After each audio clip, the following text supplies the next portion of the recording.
The rise of a new power. I'm your host, Steve Metre, and thanks for joining me today. In our show today, we're seeing signs of a transformative shift in global power dynamics taking shape, and we're going to show you why alliances are about to shift. Let's over to Bloomberg, where we picked today's story up with the headline. President Xi Jinping's bet on Putin looks even more risky after Russian mutiny. But what does this have to do with Russia all of a sudden? Now, you remember, if you look back, we saw China and Russia, they were talking about forming a new currency. We've seen China going around and trying to get more trading partners to trade in yuan. And everyone's taking this to be that we're going to see a shift in the global reserve currency, eventually from the US to China, that they're going to take on the world as the supreme superpower. But what I want you to see is that the global economy is changing all of these dynamics, and China's hopes are about to be dashed in a big way. Ever since Russia invaded Ukraine last year, Xi Jinping's gamble on a no-limits friendship with Vladimir Putin has looked like it could backfire. China gave a vote of confidence in Putin on Sunday, noting the Russian president's strong relationships with Xi and saying it was necessary to safeguard the common interests of both sides amid a complex and severe international situation. So I know we're looking at this from a political standpoint, but what I want to do is look at this from an economic standpoint. You have China as the world's largest exporter, so they are entirely and highly dependent on the rest of the world to come to them and manufacture goods in their country to export them out. If the rest of the world says, hey, you know what, we don't want to actually do that anymore, we want to take our business elsewhere, well, what that does to China's power base is create a massive vacuum. So when we saw China ally with Russia here, what did the rest of the world do? Well, they started to turn their head and say, you know what, maybe we don't want to do this anymore, and starting to have big problems for China. This chaotic sort of conclusion can only be seen as a loss for Beijing. It highlights the fragility of its most important partner on the world stage. It highlights the weakness of a man President Xi has sought to show himself close to, and if it leads to the end of the war, then it will free up some Western assets to refocus on China. So you have this dynamic here from an economic standpoint that is to China's best interest to seeing or helping get this war solved, get that dealt with, because then he could look on the world stage and say, look, I am a strong leader. When I talk, people listen, they do what I say, come back and do business with China. But we're kind of seeing the exact opposite happen. So because they're so highly dependent on the rest of the world, we're seeing their economy have dire consequences. And the nice part about this is if you think about the world stage, you think about the dollar as a reserve currency in this shape, it puts the economy forefront to any type of war that could happen. China has also bought more than $95 billion in Russian energy since the invasion, handing an important source of funding to Putin's war machine. But it's becoming too dependent on Russia for energy also carries risks. And what we can see here is it makes perfect sense for China to actually want to ally with Russia, because when you need your economy to grow, then one of the founding blocks, one of the key ingredients to the whole thing is cheap energy. And with the world, of course, turning their back on Russia, saying, hey, look, we don't want any of your oil. We're not supporting your war machine. You know, China's got their hand out saying, hey, if you'll take some yuan, which as it turns out, Russia actually is, then we'll buy a whole bunch of your oil. And by the way, we're not paying market price. We're going to pay a discounted price. So you can see the motivation from China is needing a big supply of cheap energy. The problem is they forgot their role in the world stage is they're an exporter. And to do that, you've got to be friends with, well, everyone you export to, particularly the United States. And China's premier strikes bullish tone on economic growth despite widespread concerns. So we're going to take a look at, the kind of the propaganda machine here, saying, look, everything's okay. But as we've talked about, in the shows yesterday and last week, that China's economy has a huge problem, not just an external demand problem, but an internal demand. But look at what they're saying.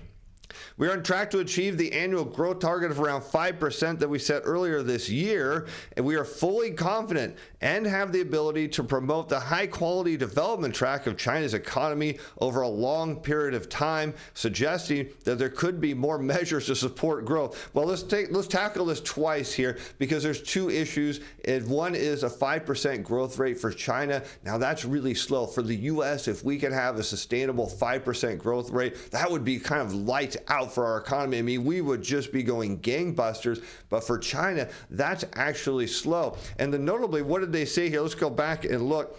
Is that we're fully confident, have the ability to promote. And yes, it's kind of like, hey, our economy is real good, but maybe not so good because we're going to have to come out and do things like rate cuts, which they've already started doing. We might have to do some stimulus because what's happening is now, because the export machine is slowing down so much, it's having an impact on internal demand. There's really nothing China can do, but perhaps maybe shift how their alliances are going over this war, and maybe that could make a difference.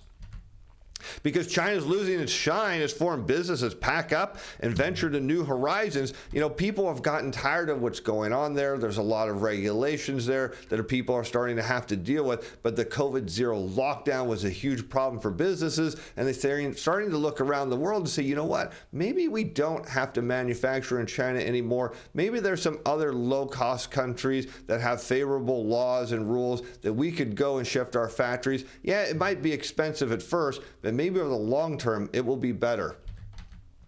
And more foreign companies are relocating investments and their Asian headquarters away from China, reflecting a decline in confidence. Now, we talked about that in yesterday's show due to the expansion of the anti-spying law and other challenges faced by businesses operating in the world's second largest economy. So now you have some further issues here. You have the fact that they're aligned with Russia. You have the fact that global economy is slowing. And now there's some new rules and regulations that businesses are saying, you know what, maybe we could get past those other issues, but you know what? All three of them together are losing our appetite for having a relationship here in this country. But one thing that shouldn't be on the decline is your trading account, because if you signed up for CTA-Timer Pro, we've been pointing out to our twice a week, we put out a Wednesday and a weekend watch list to help you use the report. We said, look, this is coming. There's going to be a reversal. We show you the reversal right here on soybeans. This is how simple it is. You just put a trade in, add a stop loss. If it goes down, you're stopped out, no big deal. If it goes up like it did, all you have to do is raise your stop loss level. Here you can see the report going back June 8th. The machines were max short, and we said, look, this was on our watch list, telling people, look, you got to be keeping an eye on this, and check that out. Here it is on June 9th. The machine started short covering. That was your indicator before market open to take a position. Link in the description below. It's $30 a month. Many people said, look, I've stopped paying for other reports, and now I've honed down to this one because it's that accurate. So check it out. 30-day money-back guarantee if you're not satisfied. The report by the European Union Chamber of Commerce in China pointed out that companies are uneasy about security controls, the government's protection of Chinese rivals, and the lack of progress on promised reforms. Moreover, slowing economic growth in China and rising costs are further squeezing businesses. So we started the show out talking about how everyone kind of thought that China was going to take on the world stage, become the global reserve currency at some point, maybe the preeminent country, kind of taking over the role of the United States right now. And what you're seeing is they're so highly dependent on the rest of the world that they just can't be in a position to do that.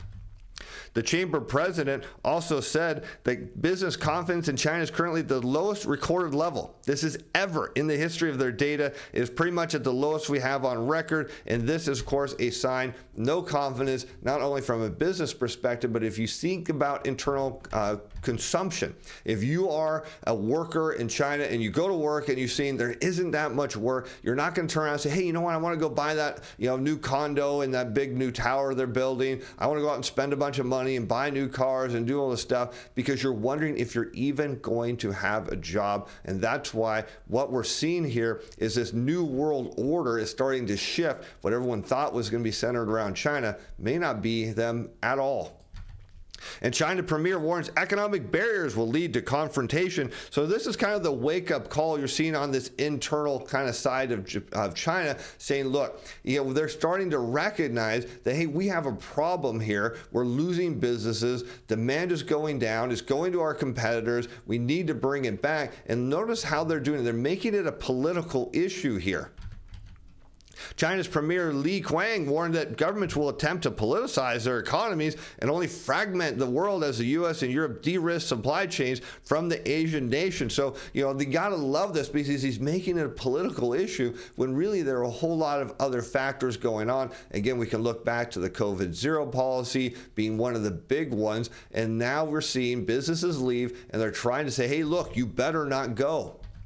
The invisible barriers put up by some people in recent years are becoming widespread and pushing the world into fragmentation or even confrontation, he said. We should oppose the politicization of economic issues and work together to keep the global and industrial supply chain stable, smooth, and secure. So what's interesting here is because if all these companies pull out and you start to see global demand fall and on top of that shift to other countries, China's economy starts to collapse. And they're saying, look, this is really going to be unstable for us. And that's why I'm suggesting there's going to be a balance of power shift. And if China wants to stay on the world stage as the world's largest exporter, they're going to have to shift their alliances or else face an implosion. The U.S. and European allies are seeking to reduce their supply chain reliance on China in order to de-risk their economies, an approach that Beijing has criticized as a form of decoupling that it says would be harmful to growth and investment. Well, it would be if you're in China. And during his trip last week, Li urged German CEOs to take the lead on risk-proofing their supply chains, saying they were even better placed to do so than their government. But it doesn't end there. Because Yellen, no surprise, our favorite Treasury Secretary, is planning a July trip to China while the U.S. preps investment curve. So we're seeing even more, of course, political gamemanship being played here, more moves to throttle China's economy to say, hey, look, you picked them. Maybe you should pick everyone else because without us, you can have all the cheap Russian energy you want. You just won't have an economy to go with it. The U.S. Treasury Secretary Janet Yellen plans to visit Beijing in early July for the first high-level economic talks with her new Chinese counterpart. Her trip has been long anticipated, but was put off until, quote, the appropriate time, she said, in April, kind of making people wonder why it needed to be put off. Well, perhaps it's because the Biden administration has working on an executive order that would regulate and potentially cut off certain U.S. investments in China. It's nearing completion, and officials are aiming to have it as ready as soon as late July. So you look at the timing of that. What does that have to do with the global economy? Well, think about China from a dollar standpoint. If there's investments going on in China that companies in the U.S. or people want investment, what does that create? A flow of dollars into China. Well, that's how the global cycle works. Dollars flow into China through trade, through investment. They get recycled back into U.S. treasuries and then put on the global stage. So this is critical. You start to cut off China's supply of dollars in a time when there's a huge amount of dollar-denominated debt. Well, I'll let you do the math on that. The Biden team for almost 2 years has been working on the executive order on U.S. outbound investment in China, which would cover certain investments in semiconductors, artificial intelligence, and quantum computing, dealing a huge blow to the big country. And even as our targeted actions may have economic impacts, they are motivated solely by our concerns about security and values. Our goal is not to use these tools to gain competitive economic advantage. Of course, perhaps it's not designed to do either. Maybe it's designed just to throttle their economy back enough where they come back to the world stage and say, hey, you know what? We made a mistake. But I want you to note that in just a moment ago, they were talking about you kind of bullying Germany a little bit. Well, there's a reason they're kind of looking at Germany, because things there are getting worse. And remember, China's a big export partner to Germany. As German business sentiment fell in June as manufacturing outlook worsened, this in the latest, the IFO Business Climate Index declined to 88.5 in June from 91.5 in May. The reading missed expectations, which were markedly pessimistic, and companies' assessments of their current situations were even worse, showing no hope that the big manufacturing base in Europe is going to turn around. In manufacturing, the business climate deteriorated substantially, while business expectations also fell significantly, declined to their lowest level since November 2022. The weakness in the manufacturing sector is steering the German economy into turbulent waters, we can say as an understatement, into a massive recession, if not outright depression. Elsewhere, there were also declines in the climate indexes for services, trade, and construction sectors. Of course, we should have noted that everyone believes that the services sector was going to drive the global economy going forward, but now we're seeing signs that that's not happening at all. Now, what does this all shift? Remember, we started out the story today by talking about how everyone thought that the yuan might eventually become the global reserve currency. Well, now, because of the slowing Chinese economy, they've got a big problem with their own internal currency. As China tightens grip on markets after sell-off in currency and stocks, the central bank says daily fix far stronger than estimates. The PBOC has a history of pulling on the currency's levers in both directions in a managed float system when bets become one-sided. The so-called fixing, long seen as a policy signal on China's exchange rate, was sent to 111 bips stronger than average, the largest premium since November. So what's happening here, and a lot of people don't really understand currencies, but when an economy is slowing down, there's less demand for the currency, so it falls in value. And we can just look at it in a very simplistic standpoint that there isn't a lot of demand for yuan right now because, again, the global economy is slowing down. People aren't wanting to do as much business with there, and that's a problem for China because it starts to create domestic inflation if it falls too much. So that means they're forced to try to prop that up. Let's take a look at some of those ways they might do that. The PBOC has other tools at its disposal to stem losses in the currency, such as cutting the reserve requirement ratio for foreign currency deposits, which it's done, and increasing the cost for traders looking to short the yuan. State-owned banks were seen selling dollars on Monday after the open on Tuesday, hoping to drive the dollar lower. So kind of as we started the show out, let's talk about this, kind of new creation of power. Well, what I'm thinking now is it's going to create a new vacuum in Asia as China's economy so heavily dependent on the rest of the world, making the wrong choice of who it wanted to ally with, mainly probably to get cheap oil, is going to be forced to come back to the world stage and shift its alliances or face an outright recession that its own people can't even stop. And with that, I'm Steve Van Meter. Thanks for watching. Thanks for being fans. Bye now.